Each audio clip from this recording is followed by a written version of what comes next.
Order. The House and Committee on the Regulatory Reform Bill is resumed. Members, before the dinner break, the committee was debating Part 1 and the Honourable Clayton Cosgrove had the call.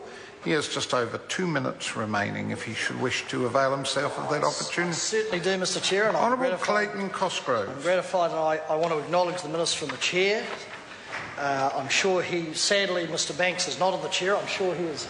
The ghost of John Banks out of the crypt is emanating around the chamber somewhere, sir, and I'm sure he is here. I know he is somewhere in spirit, if not in person. Sir? Yeah, point of order, and the member doesn't need to tell me what it is. I did give the member a look. He will desist from making references to the absence of people, even if it is by inference. Honourable Clayton Cosgrove. Thank you, sir. I want to go back to where I concluded, which was, I know my colleagues over there are interested in this, where we talk about Clause 44A, Part 3A, recognised agencies, persons and classes of person.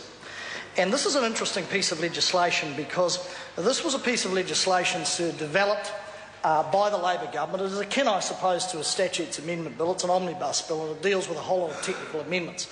And the point I made before the break is that the bill actually, if you look at it, is in the name of that, and I can refer to his absence, sir, the Honourable Rodney Hyde, the ghost that walks. It's still in his name printed. Maybe there's been a mistake. You might, sir, want to take advice from the clerk. But, you know, the ghost that walks, it's still in the Honourable Rodney Hyde. I'm sorry? He's a famous columnist. It's famous, apparently so, apparently so.